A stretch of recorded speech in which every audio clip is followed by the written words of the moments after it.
Welcome to the webinar. If you haven't met me, I'm Iain and I started VoiceMap 10 years ago, a couple of months more than 10 years now. And we're going to be talking about the new plans and the improvements we've made to those, what's changed, what stayed the same. And I think the best place to start is by taking a quick look at the old plans. Private and custom plans were never really plans in the first place, right? The private plan was just a way for us to put something out there to say that if you didn't want to publish a tour, which meant that you didn't have to work with an editor, you could do that. And only a handful of people have taken that up, mostly for educational stuff, and we don't feel a need to advertise that on the plan page anymore. We still do it, but it's kind of, we don't pay much attention. And then the custom plan, we had people ask for white labeling, ask for custom software, ask for stuff that was taking up a lot of our attention, that required sort of developing big proposals, and it wasn't a key part of our focus, and so that's gone now. We will still do the occasional custom job, but it's not really where we want to focus.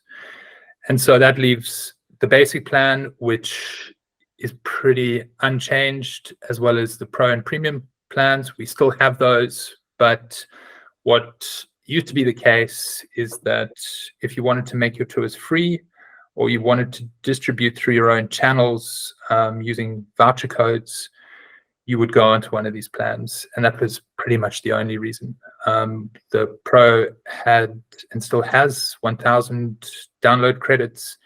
The premium plan, 5,000 download credits. That's the same. We did talk about priority editing on both of these plans. You'll see it there, but we hadn't defined that very clearly. It was just the idea that we would edit faster. And we put kind of a limitation on that of 1 tour for Pro and 3 tours for Premium. People would get confused and think that they could only publish 1 tour on Pro or only publish 3 tours on Premium. So we wanted to resolve some of that ambiguity. And we also wanted to start to use the plans as a way of helping out people who wanted exceptional service, who wanted additional stuff, but who, if we didn't charge, we're getting kind of better access to our time and our general availability than the overall community, which wasn't really fair. We would have people come and say, I want to publish a tour, but I need to do it in the next 10 days. And we would suddenly move all of our attention onto their specific tour, which meant that people who had submitted a week ago and were waiting for an edit suddenly had to wait longer. And there was no reason why they should wait longer. And so we started to look at how we could adjust the plans to kind of deal with these kind of competing priorities. So you now have 2 new plans. You've got after basic growth, which is we've got the annual pricing here. They're also available on monthly pricing, monthly plans. So annual is $150 or $15 a month, and you have the same pattern. So priority $290 annually or $29 a month, and so on. Pro Premium, like I said, not that much changed in terms of download credits, making tours free, using credits to create voucher codes, but we've added a bunch of features and services, and we're going to look at those in more detail shortly.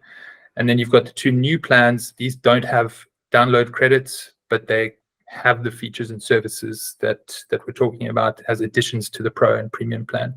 We're going to look at these in 2 categories. So we're going to look at the production side, what's new in production on the plans, and then we're going to look at distribution. We've got Lisa talking about production first. Yeah, hi everyone. It's great to see some of you where I've only kind of had email exchanges with you before, or I may have met some of you, and for some of you we're meeting for the first time. So hello, I am Lisa, and I'm going to be talking to you a little bit about where the new plans are going to help with production. But I think first what's helpful is just to have an overview of the tours that have been published and are currently in progress.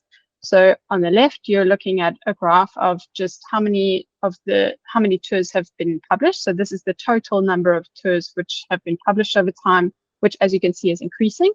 And then on the right, you'll see this is the number of tours that are coming into the editing queue by week. And so this is when you submit a location, these are the number of tours that are in the editing queue. And there you can see that's almost tripled. So it's really great to see so many new tours being produced.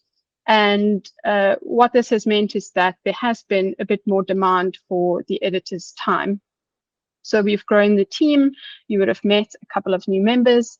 But I think that, we're still seeing that with the existing publishers that are already on board, they're going on to produce their second, fourth, fifth, some of you even nearly 15th, 20th tour. So there are a lot of people who are producing more and more tours. And then also we have new publishers who are coming on board and creating the very first tours as well. So what we're seeing is that the wait times are getting a little bit longer for when you're waiting for a review. What that means is, so at the same time as the new plans were released, you would have seen some changes in MapMaker, and this is just some of the ways that we're trying to streamline the processes around production, just to make sure that we can get to everybody quickly enough. And one of those things that you would have seen on MapMaker is now you have an overview page, which is what is being shown on the screen here. And this shows all of the locations that you've submitted and what state they're in. You can also get an estimated review date. So this is the time that is expected for an editor to get back to you once you've submitted a location. And then you'll see that those dates are also going to be changing. The editors have the same view of what you're looking at here, but they see this for all of the locations, for all of the tours.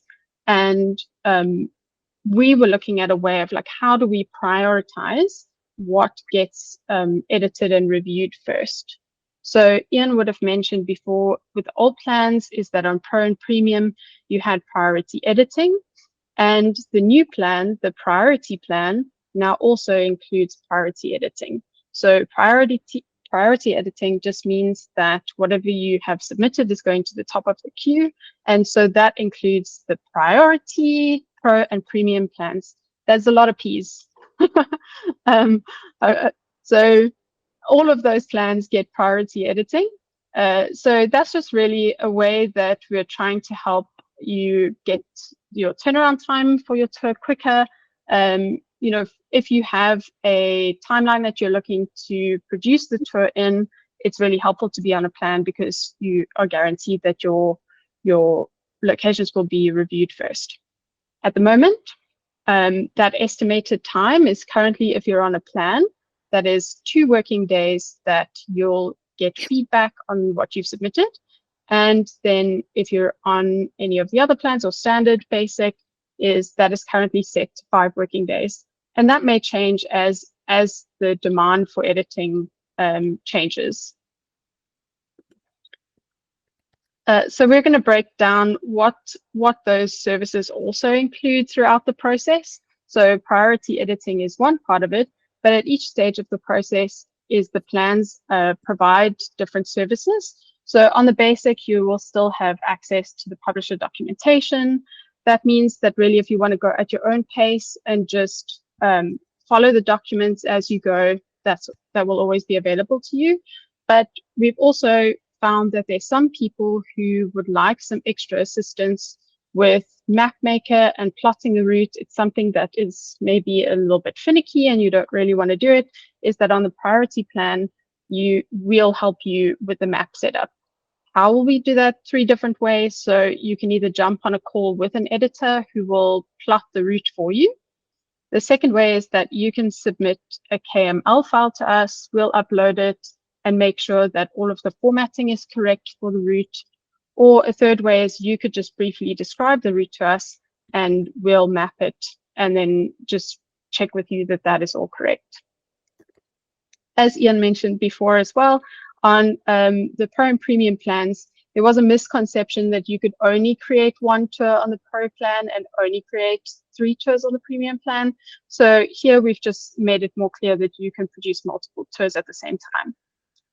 Moving on to writing the script is you will continue to work with the editors to produce quality tours, but on the Priority Pro and Premium plan, as we said, you'll get that priority review. And also you can work with the editors to look at optional stylistic editing, looking at the coherence and flow of your script, specifically in English, and also look at having a consultation with them on how to make your tours a bit more cinematic. When it comes to the audio. What do you mean by cinematic? So I think for that, it is just improving the storytelling of the tour, is just making the tour more immersive. I think, the various different techniques that people use to put tension into their story and really bring the story to life. So I think from a storytelling perspective, it's also how to make the most of the medium. So audio is very specific. And so it's working with the editors to produce quality tours. What are the ways that you can do that? Some of the techniques that you could bring in. Okay. Thank you. With audio as well, we haven't spoken that much about the growth plan yet, and that's because Brent is going to cover a lot of that in distribution. A lot of, what is helpful on the growth plan relates to distribution. But here is when you can also include music locations. We have done this for a couple of different tours already, but this is just to make sure that we can really allocate a good amount of time to making sure that the music locations mixed with voice is very seamless. And then with Priority Pro and Premium, there's also the ability to include sound effects. On the basic plan, there are some tours where we have done this on a kind of minor level. There may be 1 or 2 locations that are enhanced with sound effects, but I think on the Priority Pro and Premium plans, this is where you've got a very specific idea in mind of how you want the sound design to be. Is we can allocate a lot more time with the audio engineers to bring that to life. And then last of all is my favorite, which are the fun features. So if these are some features that you don't yet know about, is on the Pro and Premium plan, you have the option to include AR menus, AR objects. So that's where people can have a look at, rare objects virtually that they couldn't see up close, or 360-degree videos. So those are all of the things that are included on the production side. And I'm going to hand over to Brent, who is going to tell you a little bit more about what's included with distribution. Thanks, Lisa. Hi, I'm Brent. I'm an account manager, and it's great to see some familiar faces and just as good to see some new faces. So yeah, speaking about distribution, I think first, just to make a differentiation, there are 2 components to distribution. There is direct, which is sales and distribution through VoiceMap app and web. And then there is distribution through resellers and OTAs, which for the purposes of today's webinar, I'm going to focus on, just because that's really where we're seeing a lot of the change in the plans. And just to clarify, OTAs are the online travel agencies, which really are kind of the big players, as opposed to resellers, which in a lot of cases are slightly more niche or just not as big in scale as TripAdvisor, Viator, and Get Your Guide.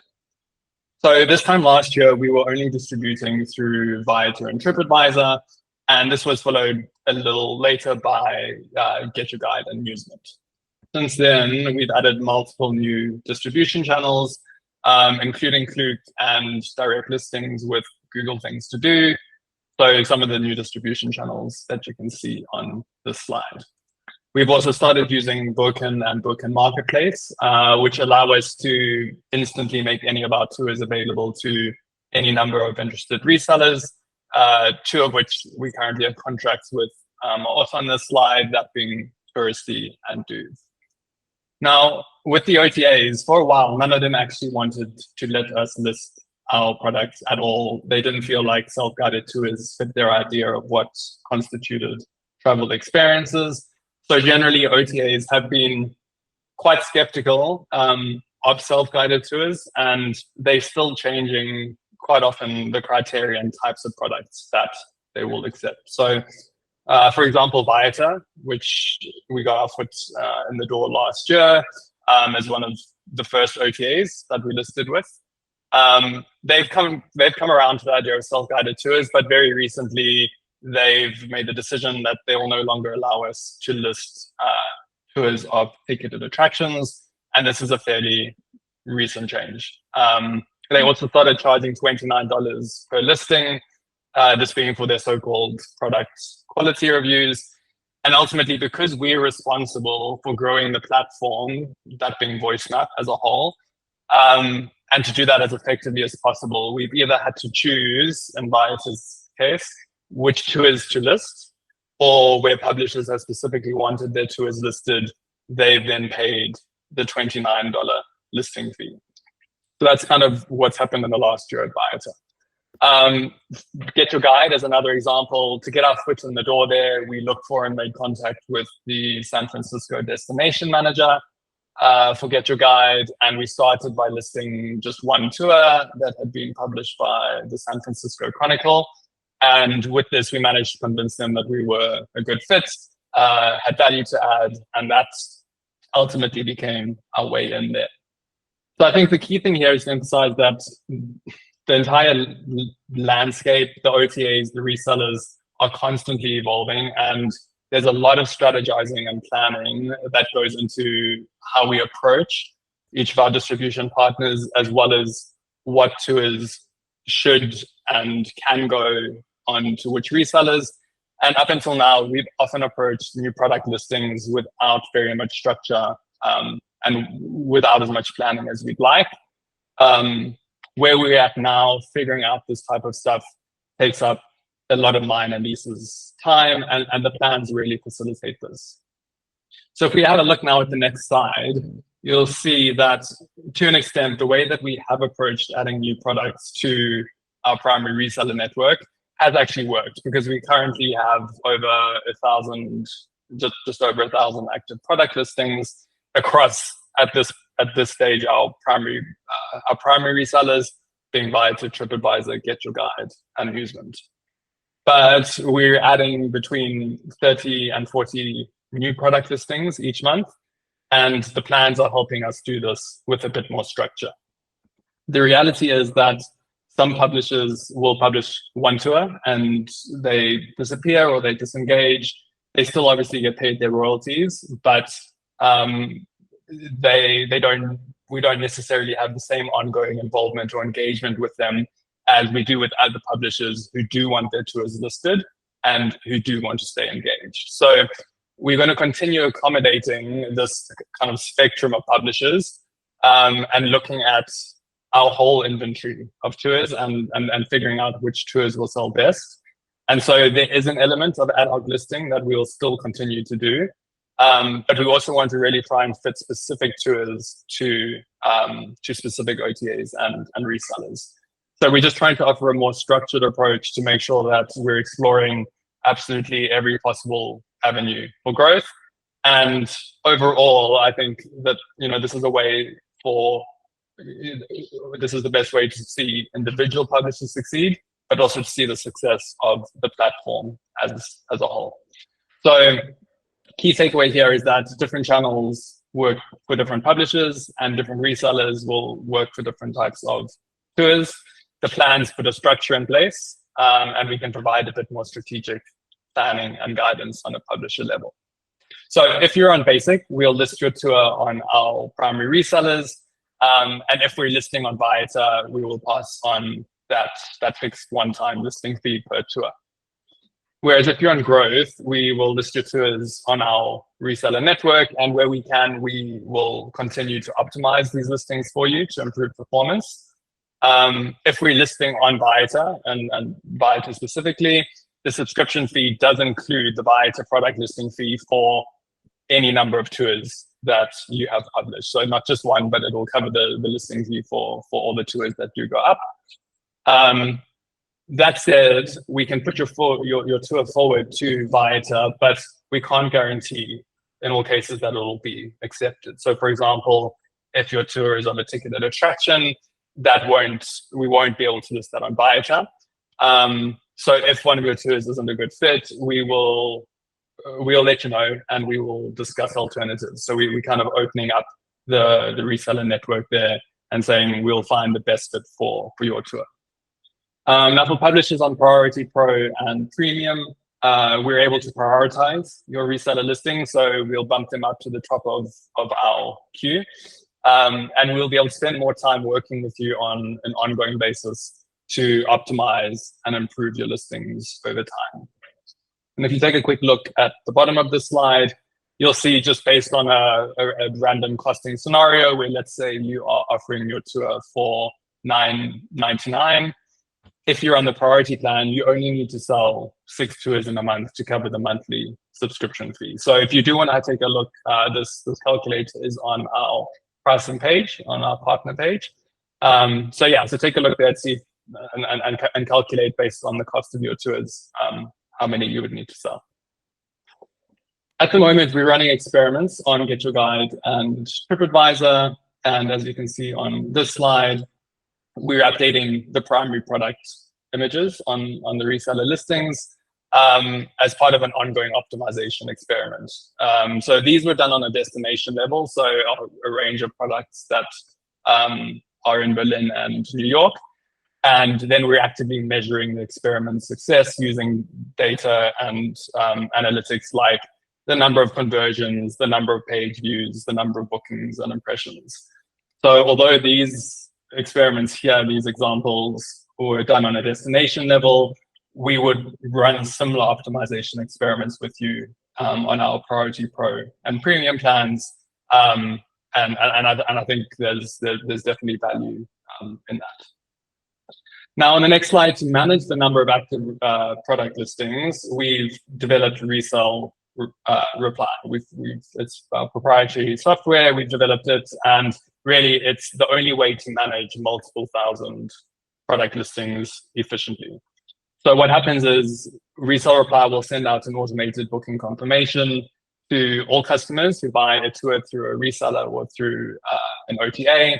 Once we receive their name, we receive their contact details, they automatically receive VoiceMap download instructions, tour redemption instructions, including a unique code for their specific tour purchase, information that they need to know before they get to the starting point, and our support information. So in a lot of ways, it means that we can scale a lot quicker, but it also simplifies our publishers' lives in that it removes all the support and voucher management from what would typically be on their plate. And it enables us to scale quickly without compromising on the end user experience. And that is, making sure that customers who buy our tours through the OTAs and resellers can download and enjoy the tours with as few steps and barriers in the process. We're also piloting using the data that we have in Resell Reply to help us collect reviews from travelers who have purchased tours through resellers and then rated those tours on VoiceMap. So at the moment, we're manually reaching out to these users who have left ratings on VoiceMap and encouraging them to leave reviews on the reseller that they brought through. So Resell Reply here sets us up with an easy, scalable way to make sure that we get as many positive reviews as possible. And the idea is that this review collection process will become automated in time. Now, moving on to reporting and analytics. So all our publishers across all of our plans have access to the live reporting dashboard, which if you've logged in at any point to have a look, you'll know provides real-time insights into tour downloads, royalties, and sales performance on the tour level. So in a lot of ways, this live reporting dashboard looks a lot like we did a couple of years ago. There have been a lot of changes that you may or may not have noticed. The most recent is the ability to export CSVs for your sales and royalties by month. If you haven't logged on recently, when we add new features like this, we generally post to the forum. So just check the forum as often as you can. and you'll stay on top of what new releases and new features are added to the publisher live reporting dashboard. Now, on Priority Pro and Premium, we take reporting to the next level. So publishers on these plans get advanced quarterly reporting that goes beyond just the basic tour level metrics. So the reports provide a combination of platform-wide insights that help you and the rest of our publishers understand what's happening across the platform, as well as publisher-specific insights like tour completion times, sales trends, and helpful user comments and ratings. So as you can see here, these quarterly reports offer pretty detailed analysis of tour performance. And really, this type of information is really helpful for publishers who are looking to refine their tours and find new opportunities to increase sales. So you can see how many people are selecting a destination and then going on to buy your tour, how long it's taking people to complete your tour, what percentage of users are completing your tour. So a whole range of very specific actionable insights there. In terms of the platform-wide metrics, things like user patterns and behavior, this will help publishers evaluate what may be working better for them than VoiceMap baseline across the platform, or what improvements are perhaps needed where metrics are showing that a tour's performance is maybe below baseline VoiceMap platform. The data in these reports is data that we have available for all tours across the platform, but it is a very manual process, gathering it and putting it together and compiling these reports, which is why at this stage we can only offer these reports to our publishers on Priority Pro and Premium. In the consultations that we offer, which you saw on the previous slide, we'll do in-depth analysis of the reports. So myself and Lisa will outline what might need work, what is working really well, and we'll outline some concrete steps that can be taken to improve success. And this could be steps that you could take on your side, maybe on the ground, or it could be optimization opportunities that we can have a look at on our end.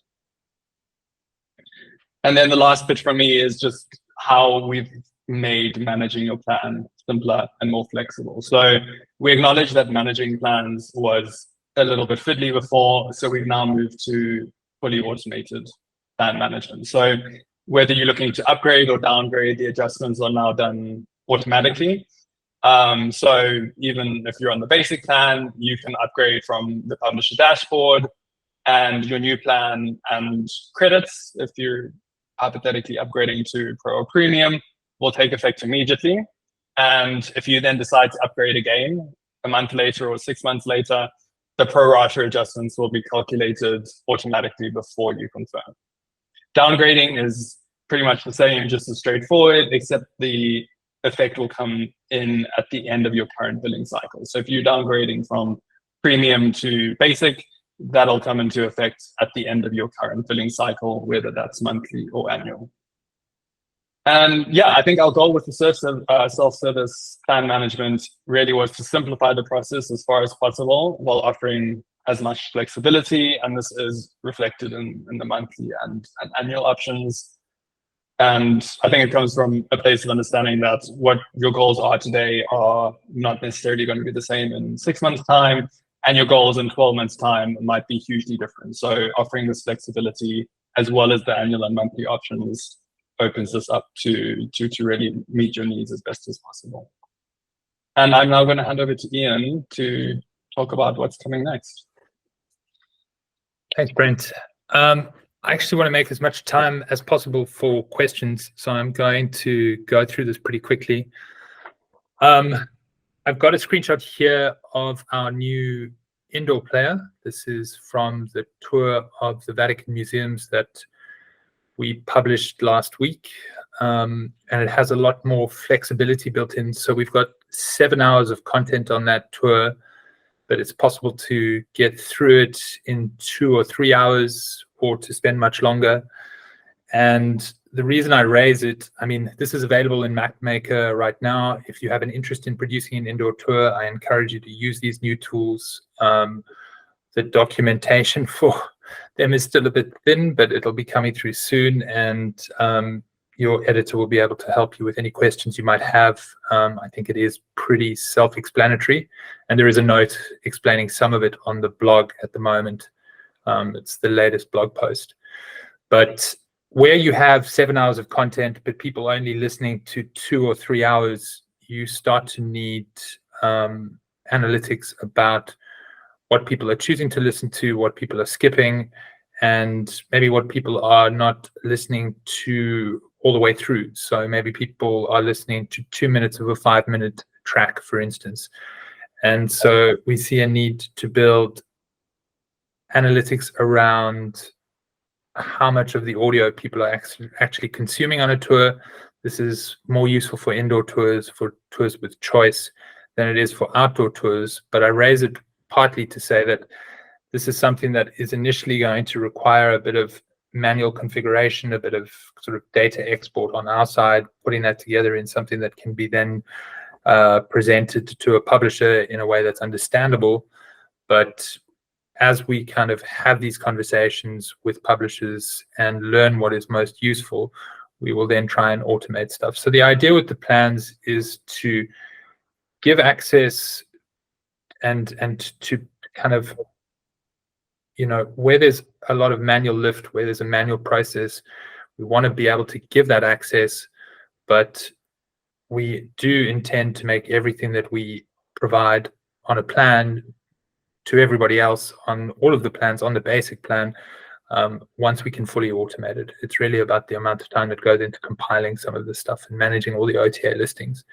And two other things that are worth pointing out is we're looking at using GPTs, sort of large language learning models, to do some of the most basic editing for tours. So giving clear directions, helping to tell people when to stop, helping to suggest how and when you should split a track, split a location. I think we've done some experiments with this. It works quite well, and it's immediate feedback. So you don't need to wait after submitting for an editor to review the script. You can get that feedback immediately and continue and hopefully kind of get through more faster. And that's something that we'll probably start bringing online in the next 2 to 3 months. And then on the plans, we do intend to add campaign managers, so people who can assist with advertising tours. We're planning to launch a large marketing campaign of our own over the summer, the Northern Hemisphere summer. My kind of brain works in reverse now. So I'm in the Southern Hemisphere. But we want, again, for people who want to make that investment, but need the data that we provide across the platform as a whole to give that access. And so that's something that you can also look for in the next 2 to 3 months, that we'll provide somebody to help you manage advertising campaigns if that's something you want to do. Yeah, and that's it for the future. Obviously, there's a lot more to cover across the platform, but this is sort of more plan specific, and I wanted to get to the questions. So yeah, thanks for hearing us out. I know it's quite a long presentation, and maybe feels a bit like a sales pitch. It isn't really the purpose of this to sell the plans. It's to talk about how the basic plan is the same, and to kind of explain why we thought we needed 2 new plans and why we wanted to add additional services, additional features to the existing plans. Cool. So questions, please. Okay, I might need a one-on-one session with Brent, but I am a little confused as to how vouchers work. And I have a couple of little bookstores where my tours will be provided or obtained. So I would like to be able to sell a voucher to the tour in the bookstore and have them start the tour there, or not there, but at least buy the tour there. It'll also be available at our Tourism Bureau office. The rack cards will be available at the Tourism Bureau outlets. But we have a number of hotels that I'm trying to figure out how to use the voucher system through. So if you could maybe just give a little explanation of how the vouchers work, it would be great. So there is quite a bit on it in our documentation, but basically you have download credits on your plan. They're either added monthly or annually, and you use those credits to create the voucher codes. Once you have a voucher code, it's an 8-character code, a combination of letters and numbers. You can adjust the codes to be whatever you like, and then you can have 1 credit added to 1 voucher, so a totally unique voucher, or you can have a voucher that has 1,000, 10,000, 100,000 credits, which means that it's valid for that many downloads. And people get those codes, enter them into the app, and they get the tour. It's pretty straightforward. And then you, on your dashboard, are able to see whether a voucher has been used or not. Okay, so we can generate our own code. We could just put it in the, okay. Yeah, and then you can move credits around from one voucher to the other. It's a pretty flexible. Great. Anything else? Hi, I got a couple of questions, if I may. Yes, please, Mike. Hi, everyone. So first of all, one thing, if I understood correctly, going into a plan gets you on more, what was it, OTP platforms, OTC platforms? OTAs. OTAs. Travel agencies. Okay, and is that correct? So the idea is that you'll have somebody who's focused on distributing your tours instead of distributing all of our tours. Okay. Obviously, we have a kind of responsibility to focus on where we think that there's the most potential for growth across the platform. But on a plan where you're working with an account manager, we'll be looking for opportunities to add one of your many tours of Italy to a specific OTA where there's a fit. And it might be a local OTA, it might be an Italian specific, or not necessarily an online travel agency. It could also be some other kind of reseller that where we see an opportunity where we can plug them into resell reply.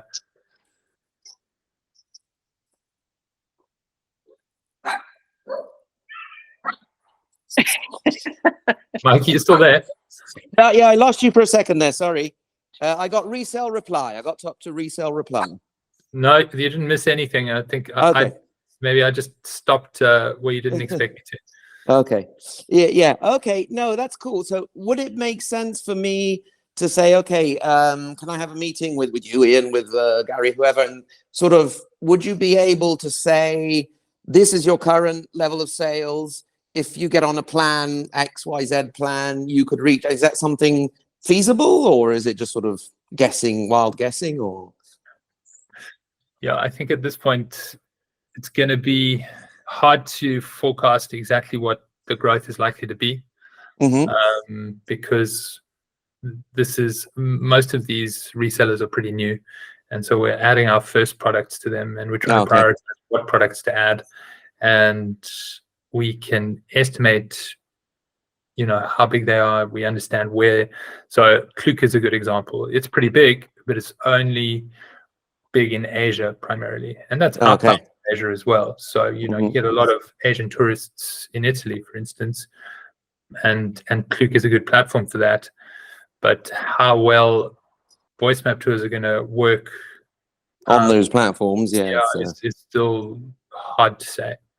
Okay, and I would also be very much interested in the idea of a campaign manager. Would that be a figure that's coming into a specific plan? Where would you find a campaign manager? Would you be in a top tier plan, or?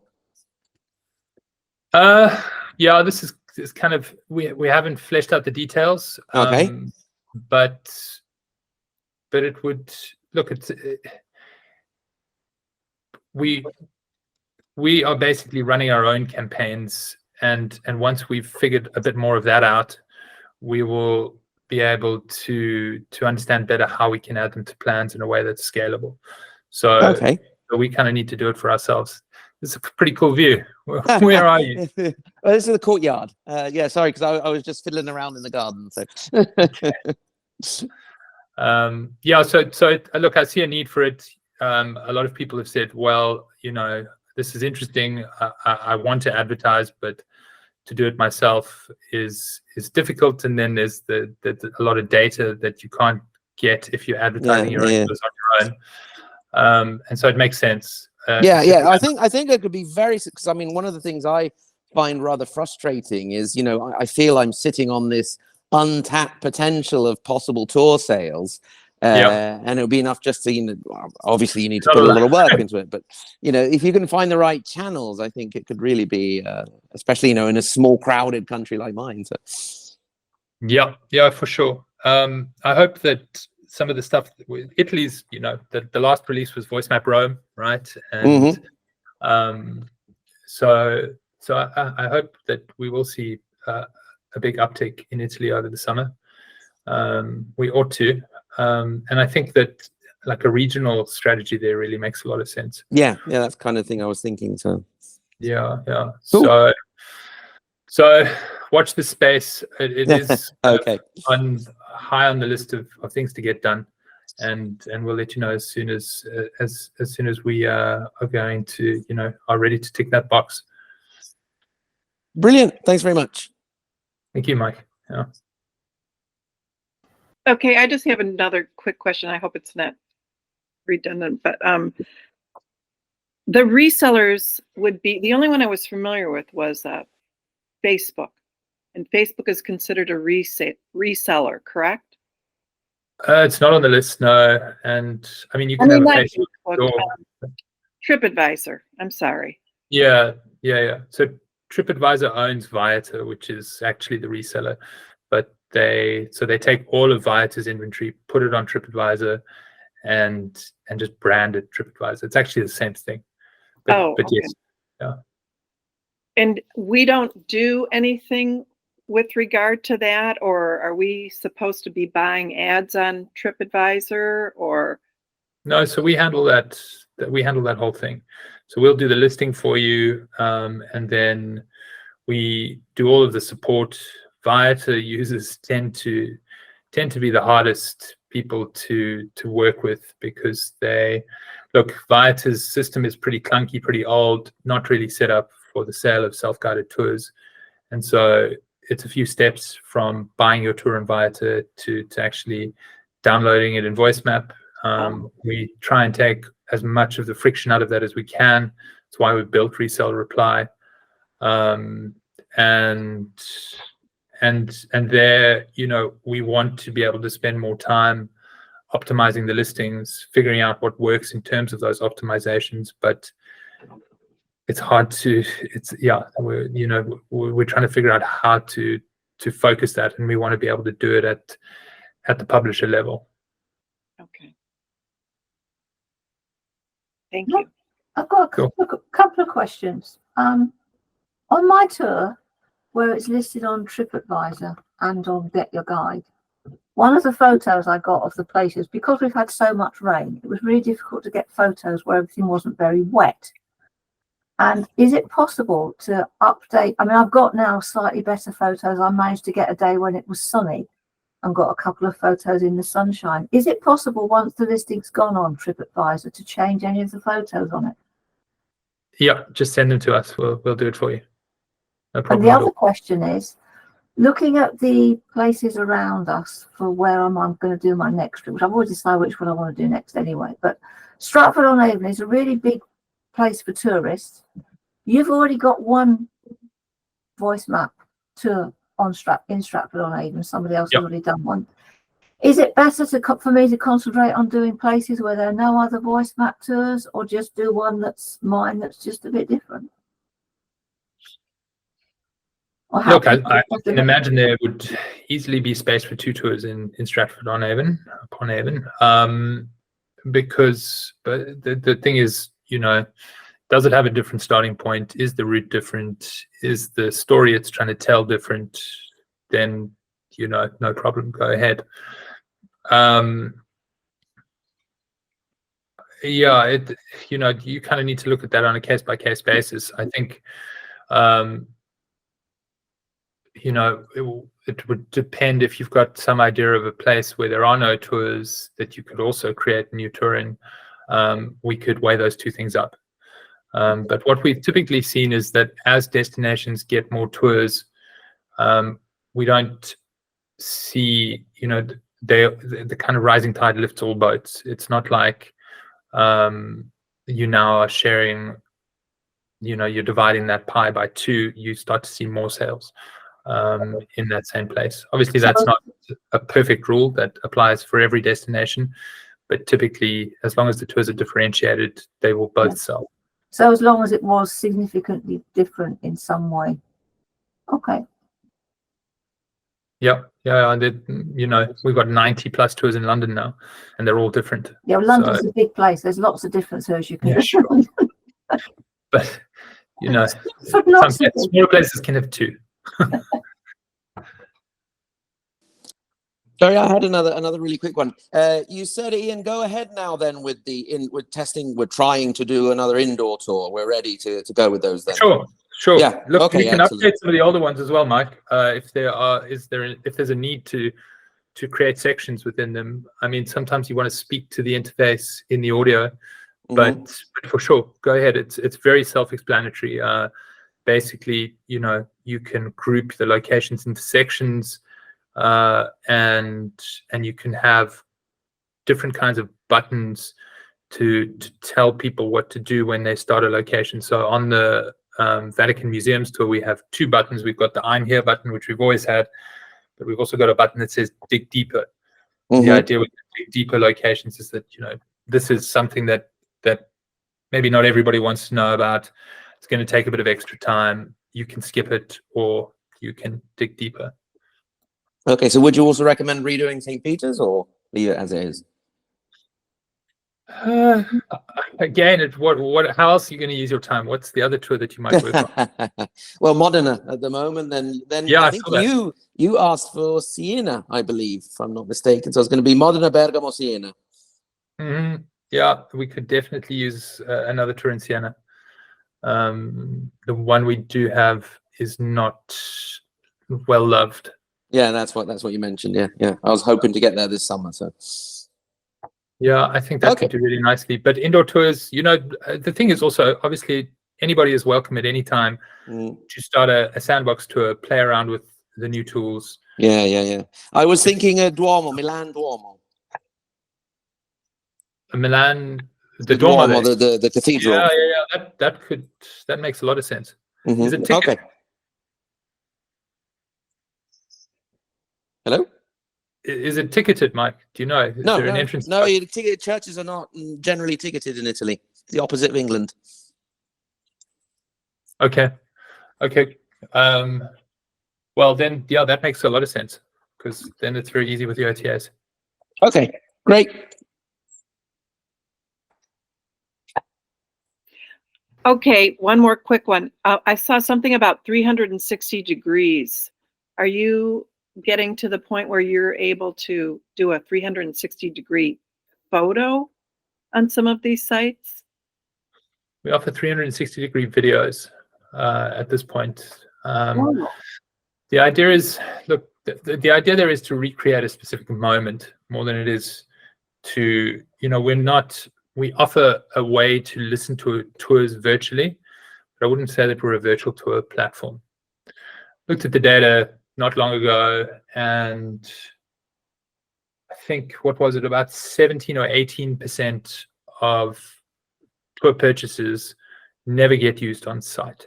So close to 20% of people are buying tours and then just listening to them at home. They never go. And that's very interesting. It still doesn't really fill me with desire to create a truly virtual experience. I'm much more interested in creating an on-site experience. And so, to me, if I'm standing there, a 360-degree image is going to be a reproduction of what's already in front of me on a tiny screen. Whereas where we've used videos, so the example, actually the only place where we do at the moment have a 360-degree video is in Oxford, and it's of May Day, when at Magdalen College at the chapel there is a choir singing from the tower, and people gather in crowds below it to hear this happen. And so you can see a 360-degree video of what that looks like on May Day. So it's recreating a moment of where you're standing right now as it is in that moment. And to me, that's different to trying to reproduce reality. Like, to me, that's, are we a virtual tour platform or are we a self-guided tour platform? I feel like 360-degree images kind of muddy that a little bit. Mm-hmm. Oh, I did notice on your announcement for the indoor player that you would have the capability of multiple photographs. Is it possible to cue a photograph to appear at a particular time so that you refer to it and say, you know, let me show you what it looked like when it blew up or whatever, and have that sync up with the audio so that they can look at their phone at the appropriate time? No, not at the moment, Tom. Okay. I mean, it's so easy to swipe. It is, and we can definitely give them that direction. I just didn't know, as you had added that, whether that was one of the things that was available to do, where you could just put in. I mean, it's nifty. It's kind of cool if you're listening and it changes, like a slide changing at the right time. Yeah. I get it. You know, you've been with live tour guides who as they're talking about something will pull up their binder and flip over the laminated thing to show you, you know, what it once looked like, or at the moment that they're talking about. That would be, to me, a nice little feature. That's nice. It's not, and wasn't sort of even on the radar when we were building this, but it's a nice idea. Probably you've mentioned it to me before and I forgot. Who knows? I did have one question. I like our friend at the History of Italy. You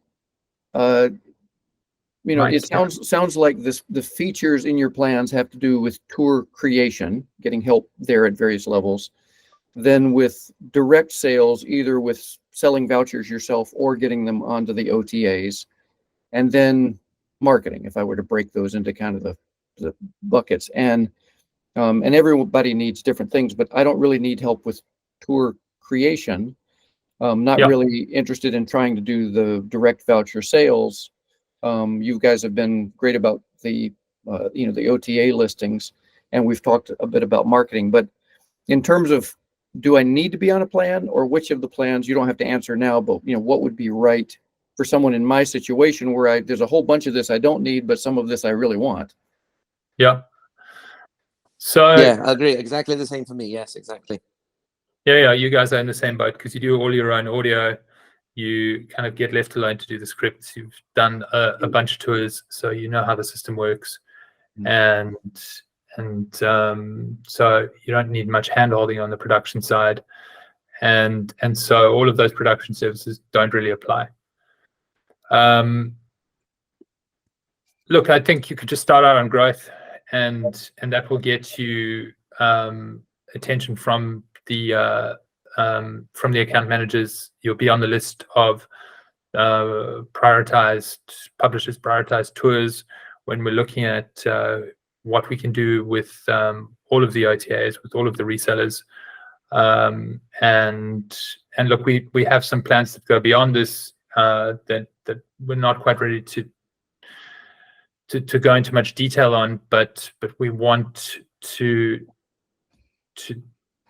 take the marketing well beyond just distribution through OTAs, basically to use social media with quite significant budgets behind it. And there, I'm not in New York, I'm not in Italy, I'm in none of these places. So we don't have team in these places. So it's necessary for us to, if we're going to do video, to kind of work with publishers to get those recordings, to make it super easy, to templatize it as much as possible, but but to get that footage. So yeah, to answer your question, if you don't need anything on the production side, on the distribution side, you can start on growth. You'll get that extended reseller network.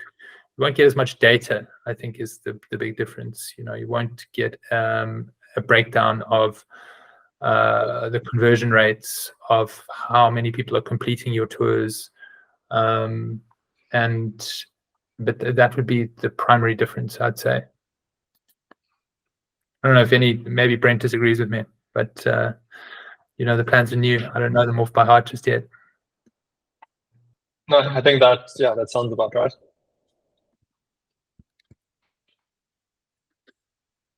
Katya, yeah, we are recording right now, so we'll make the recording online. Make the recording available online. No stress. I just had one quick question: the definition of terms. Brent in his presentation on distribution, and you just mentioned again, Iain, conversion. Is that conversion of vouchers to tours sold, or is that conversion tours started and completed? Could you define what you mean by conversion? So that's how many people are looking at the tour in the app compared to how many people are purchasing it. Okay. That's that kind of thing. So how many people are going to the website, looking at the tour on the website? What pages are they looking at on the website? Because you'll find actually that, while obviously we want people to be looking at the About page, which is where they click the button to buy the tour, often the landing page might be one of the long tail pages where it's about a specific stop along the tour, a specific location on the tour. And then they have to kind of navigate their way back from there to the purchase page for the tour. And so figuring out that user journey and where people are converting and why they're converting and how that compares to other publishers on the platform. Okay. Thank you. Cool. Nice to see you, Andrew. I believe you've got a Christmas tour in the works. I think you're muted.